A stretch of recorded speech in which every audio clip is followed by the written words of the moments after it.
భారతీయ సంస్కృతిని, కుటుంబ విలువలను కాపాడుకోవాలని హిందూ మహిళా ఐక్యవేదిక ఆధ్వర్యంలో నిర్వహించిన బైక్ ర్యాలీని ఉద్దేశించి పలువురు వక్తలు పిలుపునిచ్చారు. ఆర్ఎస్ఎస్ శత జయంతి ఉత్సవాల్లో భాగంగా శుక్రవారం జగిత్యాల పట్టణంలో మహిళలు బైక్ ర్యాలీ నిర్వహించారు. విద్యానగర్ రామాలయం నుండి బయలుదేరిన బైక్ ర్యాలీ పట్టణంలోని ప్రధాన వీధుల గుండా దరూర్ క్యాంపులోని కోదండరామలయం వరకు సాగింది. అనంతరం ఏర్పాటు చేసిన కార్యక్రమంలో పలువురు వక్తలు మాట్లాడుతూ ప్రపంచంలోని గొప్పదైన భారతీయ సంస్కృతిని, కుటుంబ విలువలను కాపాడుకోవాల్సిన అవసరం ఎంతైనా ఉందని అన్నారు. మహిళలు సంఘటితంగా ఉంటూ కుటుంబాలను హిందూ విలువల ఆధారంగా తీర్చిదిద్దుకోవాలని అన్నారు. తమ పిల్లలను విదేశీ సంస్కృతికి దూరంగా పెంచాలని, కట్టుబొట్టు ఆచార వ్యవహారాలపై పిల్లలకు అవగాహన కల్పించాలని అన్నారు. పర్యావరణ పరిరక్షణ పట్ల బాధ్యతగా వ్యవహరించాలని, స్వదేశీ జీవన విధానాన్ని అవలంబించాలని సూచించారు. కార్యక్రమంలో ప్రభుత్వ లెక్చరర్ జ్యోత్స్న, హిందూ మహిళా వేదిక సేవిక సమితి బాధ్యులు కవోస్న, స్వప్న, స్రవంతి, సునీత, అశ్విని, భారతి, దీప, మధురిమ, సుజాత, స్థానిక కౌన్సిలర్ అరవ లక్ష్మి, ప్రశాంతరావు తదితరులు పాల్గొన్నారు.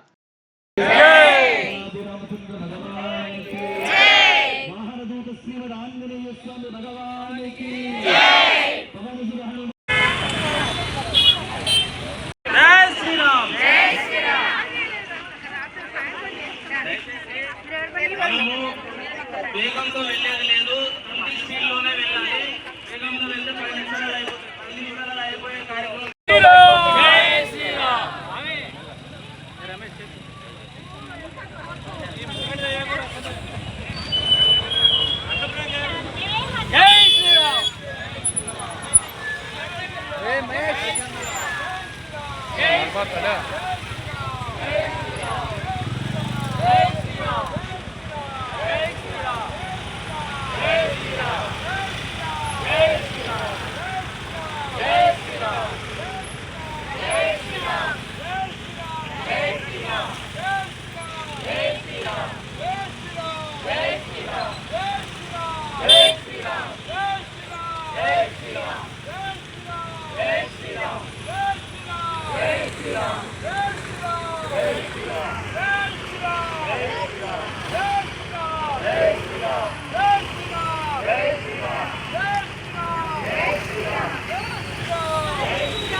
ऊपर से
హిందూ సమ్మేళనాల్లో భాగంగా హిందూ మహిళా ఐక్యవేదిక వారి ఆధ్వర్యంలో మహిళా బైక్ ర్యాలీ తీయడం జరిగింది.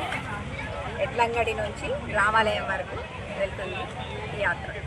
100 సంవత్సరాల్లో భాగంగా అంతటా హిందూ సమ్మేళనాలు జరుగుతున్నాయి. ఇక్కడ మేము కూడా మహిళల్లో ఐక్యత తీసుకురావడానికి బైక్ ర్యాలీ అని ఒక కాన్సెప్ట్తోనే మేము ఒక గ్రూప్ తయారు చేసాము. మంచి రెస్పాన్స్ వచ్చింది.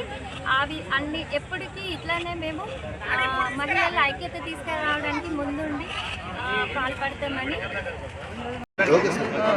ఇక్కడికి విచ్చేసిన మాతృమూర్తులందరికీ అలాగే హిందూ బంధువులందరికీ శుభ సాయంత్రం.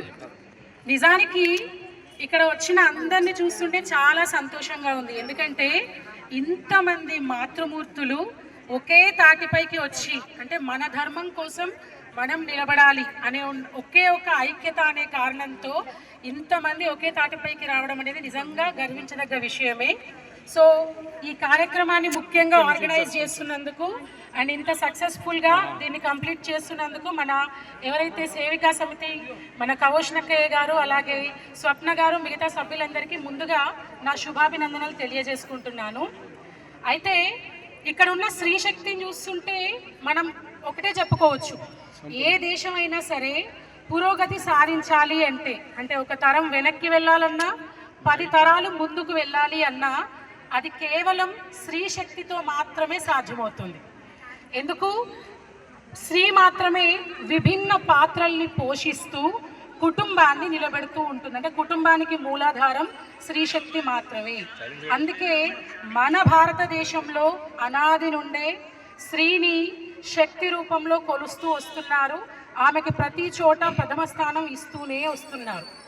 అయితే ఈ కుటుంబానికి మూలాధారమైన స్త్రీ ఏదైతే కుటుంబాన్ని నిలబెడుతుందో ప్రస్తుతం ఆ కుటుంబ విలువలు కొద్దిగా అంటే ఆధునికత కావచ్చు, లేదంటే ఉద్యోగాల పేరిట కొత్త టెక్నాలజీ కారణాలు ఏవైనా కావచ్చు, మన కుటుంబ వ్యవస్థ అంటే ఎంతో బలమైన కుటుంబ వ్యవస్థ, భారతదేశానికి కుటుంబమే తొలిమెట్టు అని మనం చెప్పుకుంటూ ఉంటాం.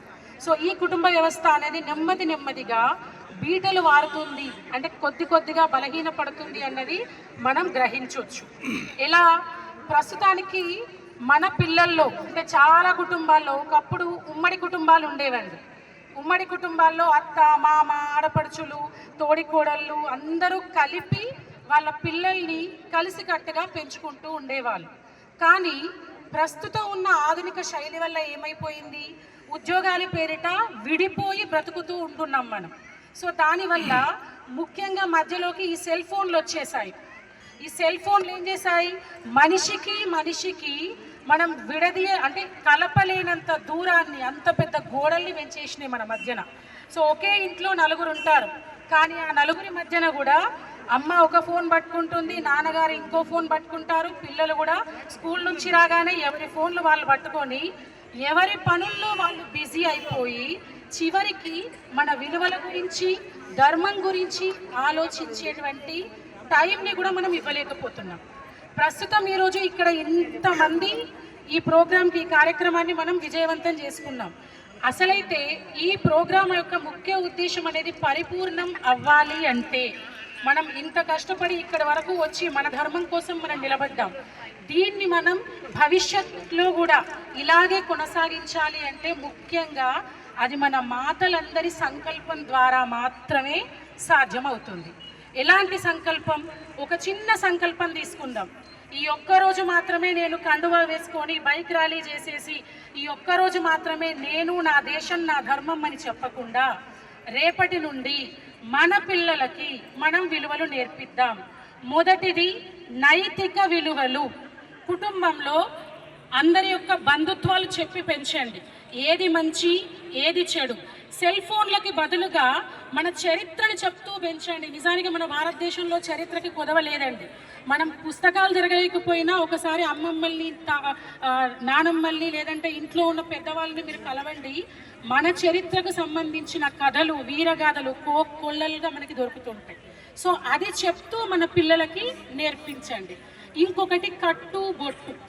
ఎక్కడైనా సరే పిల్లలు మనల్ని అనుకరిస్తారండి, చెప్పింది వినరు. కాబట్టి మన కట్టు మన బొట్టు ముఖ్యంగా మన పిల్లలకి మనం నేర్పించాల్సిన సాంప్రదాయము. ప్రతిరోజు మనం బొట్టు పెట్టుకోవాలి, మన పిల్లల్ని బొట్టు పెట్టుకోమని చెప్పండి. దానివల్ల మీ ఆజ్ఞా చక్రం అనేది యాక్టివేట్ అవుతుంది, గ్రహణ శక్తి పెరుగుతుంది, పిల్లల్లో మేధాశక్తి అనేది వికసిస్తుంది అని చెప్పండి. చేతికి గాజులు వేసుకోమని చెప్పండి, దానివల్ల గర్భనాడులు యాక్టివేట్ అవుతాయి. కాబట్టి ఆడపిల్లలకి వాళ్ళకు సంబంధించిన సమస్యలన్నీ కూడా దాదాపుగా పరిష్కారం అయిపోతాయని చెప్పండి. కట్టు బొట్టు వీటిని మనం ఆచరించి చూపెట్టగలిగితే మన పిల్లలు మన నుంచి నేర్చుకుంటారు. రెండోది సున్నితత్వాన్ని తీసేయడం. ఇది నేను ముఖ్యంగా చెప్పదలుచుకుంటున్నాను. ఎందుకంటే ఒకప్పుడు 12 మందిని 13 మందిని కన్నా తల్లులు కూడా అంతమందిని ఎంతో ధైర్యంగా పెంచారు. కానీ ఇప్పుడు మనం మన పిల్లల్ని ఎలా పెంచుకుంటున్నామండి? కుటుంబంలో ముఖ్యంగా కుటుంబం విడిపోవడానికి ఈ సున్నితత్వాలే కారణమైపోయినాయి. అంటే గాజు బొమ్మల్లాగా కింద పడ్డావా పరిగెత్తకు పడిపోతావు, ఇది చెయ్యకు అది చెయ్యకు, ఇలా ఉండకు అలా ఉండకు, జాగ్రత్త జాగ్రత్త అని చెప్తూ ఒక సున్నితత్వానికి వాళ్ళని అలవాటు చేస్తున్నాం. మీ పిల్లల్ని మన పిల్లల్ని సున్నితంగా పెంచకండి. గాజు బొమ్మల్లా పెంచితే అది అనర్హులు అంటే అర్హత లేని వాళ్ళ చేతికి వెళ్ళింది అనుకోండి, కింద పెడితే పగిలిపోద్ది ఆ గాజు బొమ్మ.